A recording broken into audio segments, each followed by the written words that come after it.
Bienvenidos a Pino Suárez 2, domicilio del diálogo, desde esta galería de presidentes de la Suprema Corte de Justicia de la Nación. Tenemos el gran gusto, un gusto personal incluso lo debo de confesar, de recibir una de las escritoras mexicanas más reconocidas, más brillantes, sin duda Laura Esquivel. Muchas gracias, Laura, por estar con nosotros en este espacio del canal judicial, canal de la Suprema Corte de Justicia de la Nación. No, gracias a ustedes. Estoy obligado a dar una muy apretada síntesis de la trayectoria de Laura Esquivel, escritora con letras mayúsculas, pedagoga, guionista de cine y de televisión, autora de novelas como Agua para Chocolate, que bestseller mundial, traducida a 35 idiomas. Yo sabía que a muchos idiomas, pero no a 35. También autora de una novela Malinche, muy interesante. Ya hablaremos sobre ese pasaje de su vida profesional que sin duda le dejó muchas satisfacciones haber escrito Malinche. El libro de las emociones, otra obra muy importante. La ley del amor, tan veloz como el deseo, por citar algunas. 1989, doña Laura, y Como agua para chocolate, la novela, su primera novela con un enorme éxito nacional e internacional, que además se lleva al cine y configura sin duda un parteaguas en la nueva historia, en esta historia exitosa del llamado nuevo cine nacional. Esa película es emblemática de esta nueva etapa de hacer cine en nuestro país, pero quiero remontarme al origen de Laura Esquivel como escritora, como guionista, por sus inquietudes, por su forma de manifestarse, aspectos muy interesantes como la permanencia, la importancia de la cocina, de degustar, de sentir, pero no quiero ser yo quien lo diga, sino le pido a usted que nos dé esas reflexiones sobre su forma de configurar, de analizar y sobre todo de escribir. Gracias. Pues la verdad yo creo que escribo de las cosas que me apasionan, de las cosas que considero importantes compartir con los demás. De ahí surge Como agua para chocolate, porque la verdad la tradición culinaria en mi familia es enorme. Yo, si me pregunta que le diga un recuerdo de mi mamá, inmediatamente me remito a la cocina. Mi mamá pasó la mayor parte de su vida ahí.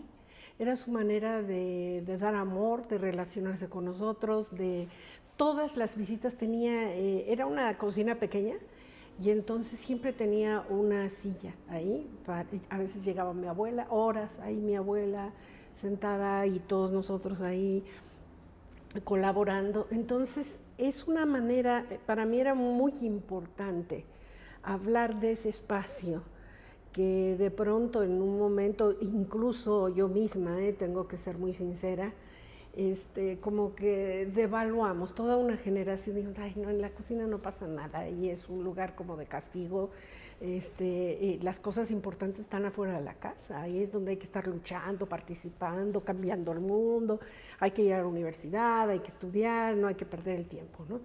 Entonces fue hasta que fui madre que yo quería que mi hija se alimentara con las mismas recetas con las que yo había crecido. Y ese regreso a la cocina fue totalmente mágico, fue increíble, porque ahí fue cuando uno empieza a darse cuenta que escucha voces en la cocina.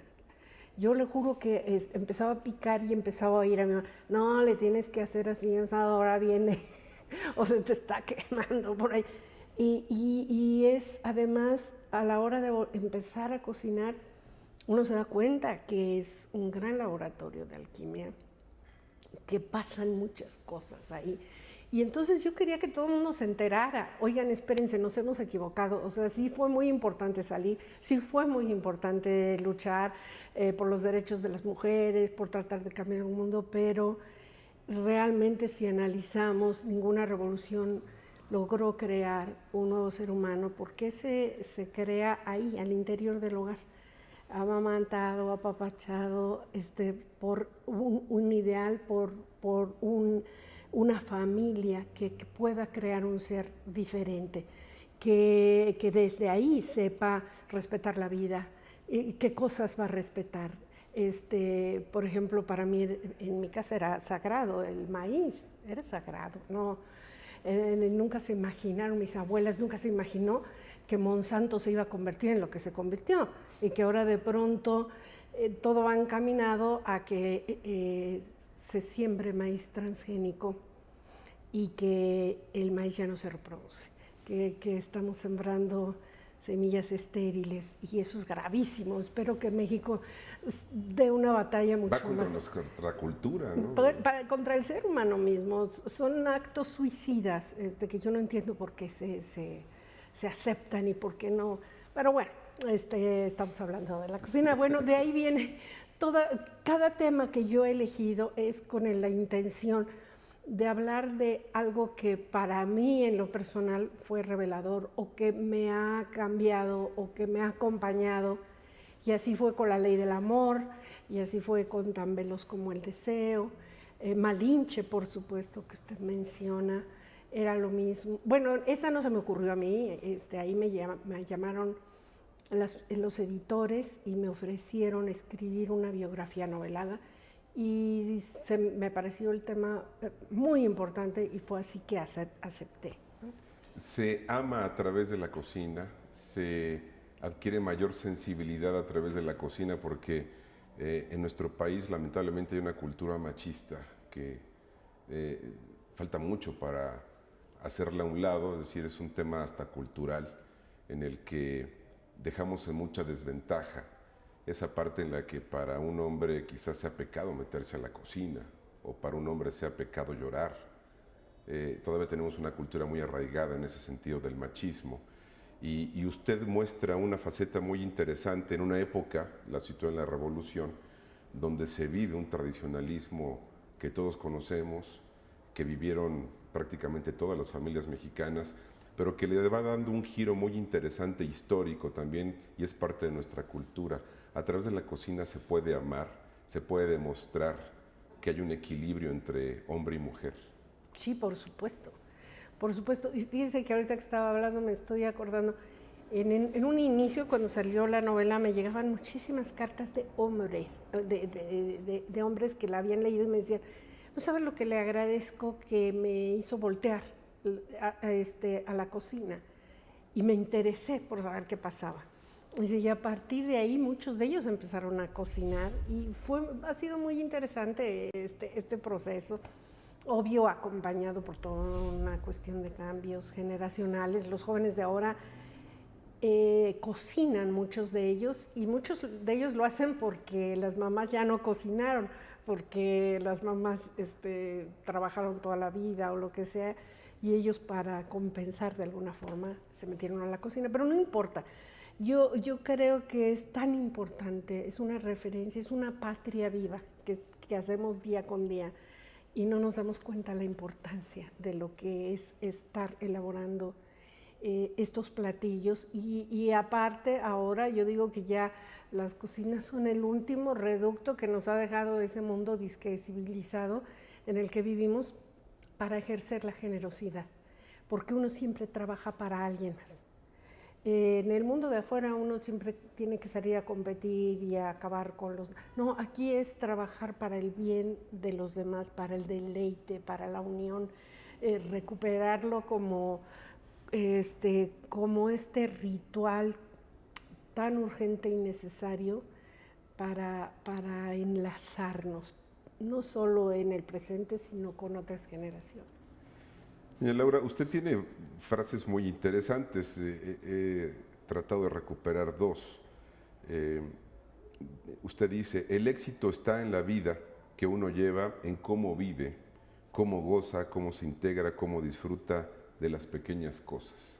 Y creo que usted ya ha referido esa sensibilidad para valorar esas pequeñas cosas. Sí, por supuesto. ¿Hemos perdido esa sensibilidad? Lo hemos perdido. Yo a veces, lo he mencionado muchas veces, pero en verdad estoy convencida de que fui privilegiada de haber nacido donde nací. Yo nací aquí cerquita, en la colonia Santo Tomás, junto a la Normal de Maestros, y ahí crecí toda mi vida en un ambiente de barrio. Era donde mi mamá, la frase favorita de mi mamá, bueno, varias, pero una de ellas es, no se confundan, el dinero no es un valor. Y es importantísimo crecer con esa conciencia que el dinero no es un valor. Valor es todo lo demás, todo que te hace ser lo que eres, que te hace pertenecer a una comunidad. Que el otro día salió en la jornada, salieron unas fotos maravillosas de un señor que tenía un oso que lo llevaba en las colonias, estoy hablando en los 50. Y yo lo vi, iba a mi colonia, y todas estas cosas, todos estos personajes populares, toda esta forma de vida, de compartir, de crecer, de importarle a uno si comió o no comió, el de junto. Mi mamá, por ejemplo, a los indigentes los pasaba a comer a diario. Entonces, y nosotros no teníamos, no éramos una familia acomodada, ¿no? Éramos una familia clase media baja, pero mi mamá, ese era el ejemplo, ese era la puerta estaba abierta para el que quisiera entrar, y eso se ha perdido. Lamentablemente, ya no todo mundo puede darse ese lujo de meter al que sea a su casa, o le da temor, o mi misma hija todavía le tocó jugar mucho en la calle, pero a mi nieto ya no. O sea, ya no puede vivir ese ambiente de barrio. Básicamente quizá hemos perdido la parte de darle importancia a lo que se es sobre lo que se tiene. Exacto. Porque pareciera que la cultura, incluso la educación, va encaminada a darle importancia a lo que se tiene materialmente. Exacto. Y no a lo que se es como persona. Así es, así es. Hay otra frase que también quise recuperar. Dice usted: creo que actualmente la cocina es el último reducto que el mundo civilizado nos ha dejado para ejercer la generosidad. Ya lo había usted expresado, y por eso la importancia de Como agua para chocolate. Y de esa vienen otros trabajos, históricamente muy significativo, la novela histórica sobre Malinche, que justamente se denomina así, Malinche. ¿Cómo surge este proyecto, doña Laura? Sí, como le comentaba, es el único que no se me ocurrió a mí, me invitan a hacerlo, y dije, bueno, ¿cómo nunca se me ocurrió pensar en ella? Y la verdad, yo misma, al empezar la investigación, me di cuenta que yo había comprado la historia que me habían vendido en la escuela, de que Malinche fue la traductora y era una traidora, etcétera, etcétera, etcétera. Pero es que uno no tiene que hacer gran investigación, o sea, es de inmediato, nada más basta leer a los cronistas, a la fuente directa, digamos, que además es curioso porque de ella, si juntamos todas las citas, no pasan de 4 cuartillas, de lo que se sabía de ella. Entonces, pero con eso es más que suficiente, en mi caso, para iniciar la investigación sobre un personaje. Era una mujer que cuando llega a manos de Cortés, nos dicen que había sido regalada, vendida, y finalmente se le da a él casi en calidad de esclava, ¿no? Entonces, ¿qué puede pensar una mujer? Yo nada más quiero que se ubiquen, no juzgarla ni analizarla desde esta perspectiva del mundo. En ese momento histórico. En ese momento histórico. Para empezar, que esto me encanta que lo menciona el señor Matos, nuestro gran historiador. Don Eduardo Matos, don Eduardo, sí, en el último número de la revista Arqueología. Ella no era mexica, ella no pertenecía. ¿Cuál traición? Uno necesita pertenecer para traicionar. Ella no era mexica, así hablaba náhuatl, porque era la lengua del imperio, digamos. Sí. Pero ella pertenecía más bien a uno de los pueblos que sojuzgaban y que habían mantenido sojuzgados los aztecas, que era un imperio también, ojo, o sea, era que cometía excesos, etcétera. Entonces, ella es obvio que tiene que haber anhelado un cambio. Y también tenemos que tomar en cuenta todo el pensamiento espiritual, toda la cosmogonía que reinaba en ese momento, y por supuesto lo que pueden haber heredado sus familiares y ella misma. Entonces mis preguntas eran más bien esas. ella estaba consciente, ella creía en los ciclos que se repetían, que se terminaban, creía en el regreso de Quetzalcóatl, lo anhelaba. Una mujer que ha sufrido esos excesos, por supuesto que ha dicho, por favor, yo quiero que esto cambie. Si llega alguien y me dice, este señor viene en representación de Quetzalcóatl, ¿qué marca un punto culminante en el pensamiento espiritual de México?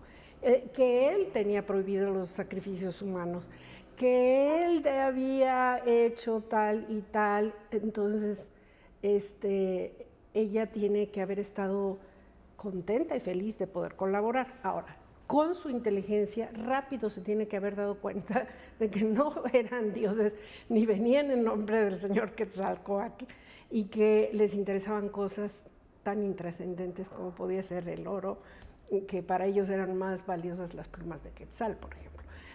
Todo esto ella tiene que haber dicho, pero ya no había vuelta atrás, ¿no? Entonces creo que es un personaje importantísimo y que es muy válido en este momento recuperar, porque si nosotros como mexicanos consideramos en el inconsciente colectivo que ella es nuestra madre y nuestra madre es traicionera y prostituta, por el otro el padre sería Cortés, que era asesino y ladrón, y entonces si ese es mi origen, nosotros como mexicanos no tenemos mayor merecimiento que el dolor, que el castigo, que el saqueo y el que una y otra vez nos pisoteen.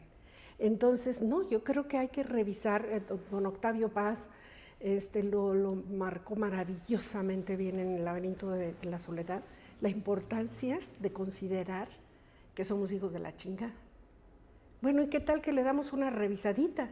Y no somos, tal vez nuestro origen es, se diseñó y se planeó un origen maravilloso, un destino maravilloso, porque aquí es donde se funden todas las sangres en ese momento, porque con los españoles venían sangres africanas, del oriente, un crisol étnico. Aquí surgió una nueva raza en ese momento, y tal vez para que no hubiera ya más diferencias y nos heredaron el lenguaje que es el español, a través del cual ahorita somos millones de latinoamericanos que hablamos una misma lengua y que ahorita podemos enfrentar a un imperio que es el económico, que implanta modelos suicidas, pero nosotros tenemos también una herencia ancestral que no se ha hablado, que no se ha valorado lo suficiente, pero que ahí está, como la Malinche en nuestra sangre, y que es el momento de hablar, como lo están haciendo afortunadamente muchísimos indígenas, y demostrar que era otro el camino, que era por otro lado, no por el lado del materialismo. ¿Por qué se convirtió históricamente casi en un lugar común satanizar a la Malinche? ¿Por qué la denostación? Obviamente hay razones culturales importantes, aplica muy bien el principio de que la historia la escriben los vencedores. En ese sentido quedó en mucha desventaja el papel de ella. Sin embargo, usted lo recupera positivamente. Claro, y la escriben los vencedores y los hombres, digamos en ese momento, no las mujeres. No las mujeres. Entonces, ella, yo siempre les digo, miren, suponiendo sin conceder, como dicen los amigos, que ella sí hubiera tenido un espíritu colaboracionista, digamos, ¿no? ¿Qué hubiera podido hacer ella frente al ejército de Moctezuma? Nada, o sea, ellos no hubieran durado un día si Moctezuma se les hubiera enfrentado. Moctezuma les da la bienvenida, les dice bienvenidos y tomen posesión de su reino. Ya para cuando empieza a organizarse la resistencia también ya era demasiado tarde, porque con la gran habilidad de Cortés, él ya había establecido alianzas con todos los pueblos que estaban sojuzgados, principalmente con los tlaxcaltecas, que son gracias a los cuales él puede vencer al ejército. Ahora, ¿por qué nadie dice En lugar de decir, ay, qué malinchista eres, porque nadie dice, ay, qué tlaxcalteca me saliste. Nadie dice eso. Así es. No, ellos están exonerados. Exonerados históricamente. Históricamente, no pasó. Digo, tampoco les quiero echar la culpa, digo, no estamos para eso. Pero, ¿por qué a una mujer? ¿Por qué ella fue la culpable? Además, una de las cosas que me llama mucho la atención fue que realmente Malinche era Cortés. Lo empezaron a llamar así por ella. Ella era Malinali. Malinali. Y entonces, bueno, no sé en qué momento él deja de ser Malinche y ella es la que es Malinche, no sé. Pero yo creo que ella hizo tan maravillosa labor, al contrario, de sensibilización, que la conquista aquí en México acabó en un mestizaje. No acabó como en otros lugares donde llegaron y mataron a todos los indios. Aquí incluso... Se funden las culturas. Sí, realmente. Y hay un pasaje de Bernal Díaz del Castillo donde él narra cómo cuando ve destruido Cortés la Plaza Mayor en Tenochtitlan, se sienta a llorar. Entonces creo que algo ella alcanzó a hacer y a sensibilizar ante esta maravillosa... bueno, yo nada más digo, a ver, si a mí me tocara en este momento ser traductora de un lenguaje tan maravillosamente rico, simbólico, cargado de imágenes increíbles como es el maya y el náhuatl, a ver, tradúceme la serpiente emplumada. Es todo un concepto. Y ese trabajo tampoco se le ha valorado a ella de intermediación, de sensibilización y de creadora, tal vez, de nuevas palabras, de nuevos conceptos que enlazaran estas dos visiones. Nos quedan 8 minutos, los quiero aprovechar. ¿Qué está haciendo actualmente Laura Esquivel? ¿En qué está enfocando toda esa energía, toda esa capacidad que tiene usted para analizar, sobre todo para escribir? Pues fíjense que tengo 2 proyectos. Uno de ellos es un manual que estoy terminando, que se llama Escribiendo la nueva historia o cómo dejar de ser víctimas en 12 sesiones, lo cual es mentira porque le lleva uno más, pero digo, bueno, ese es el gancho de 12 sesiones. Porque cuando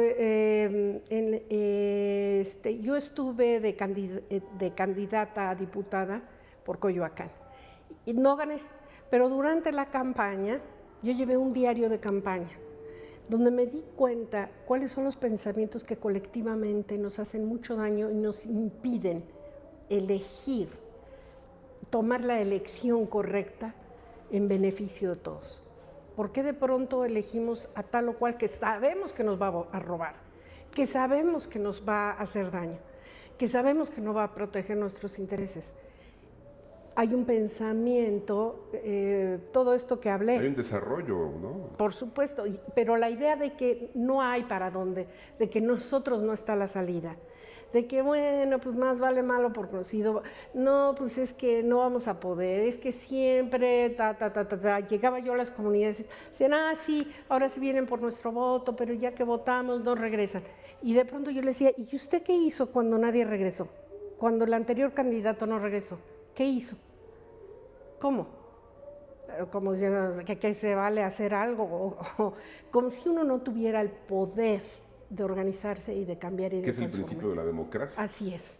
Entonces enseñé este programa que he estado impartiendo en pueblos y barrios de Coyoacán cuando estuve dirigiendo la Dirección de Cultura ahí. Entonces es cómo se le hace. La gente sabe que no quiere, pero no necesariamente sabe cuáles son los pasos a seguir. Y yo lo doy a través de una dramaturgia personal donde uno es el protagonista y ya desde que se empieza uno a imaginar y uno se visualiza en acción, ya triunfamos, ya está siendo creador, ya está imaginando la salida. Entonces, bueno, ese lo estoy terminando, espero que salga en unos meses. Y aparte estoy terminando otro que es una novela de una mujer policía en la época actual en la Ciudad de México.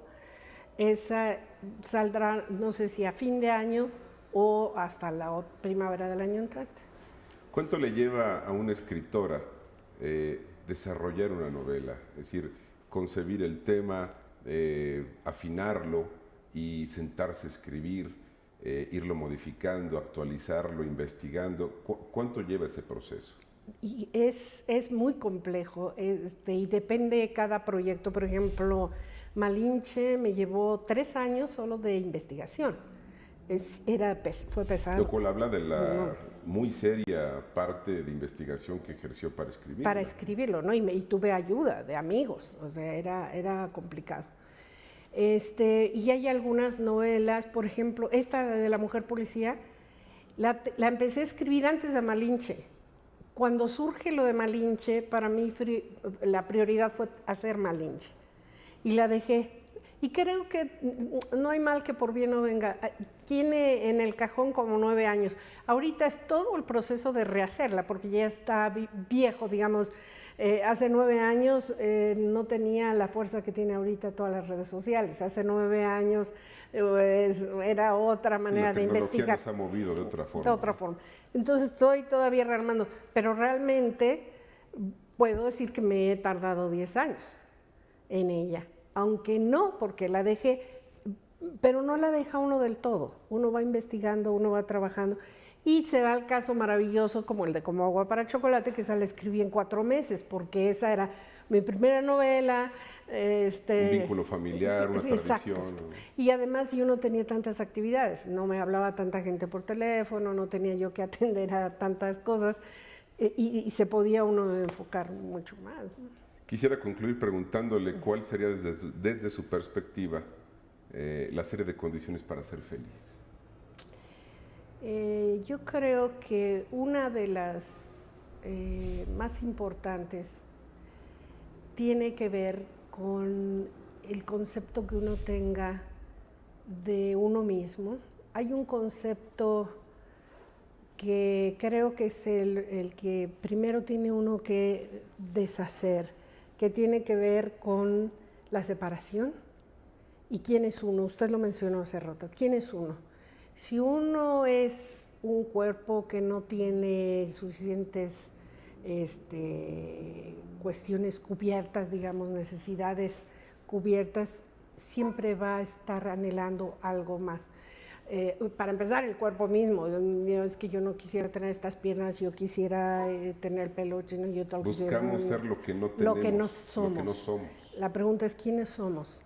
Y cuando yo estoy muy clara de quién soy y que pertenezco a un universo, que comparto un universo, que incluso mi cuerpo es mentira, no es ilusorio, porque está formado con cada respiración y con cada exhalación están entrando miles y miles de presencias y restos de estrellas y de flores y de rocas y de todo, y estoy conformada de todo, y estoy en todos, y estoy con todos, y entonces dejo de ver enemigos y dejo de ver separaciones y dejo de sentirme amenazada, y entonces puedo hablar de cierta tranquilidad, paz y, obvio, felicidad.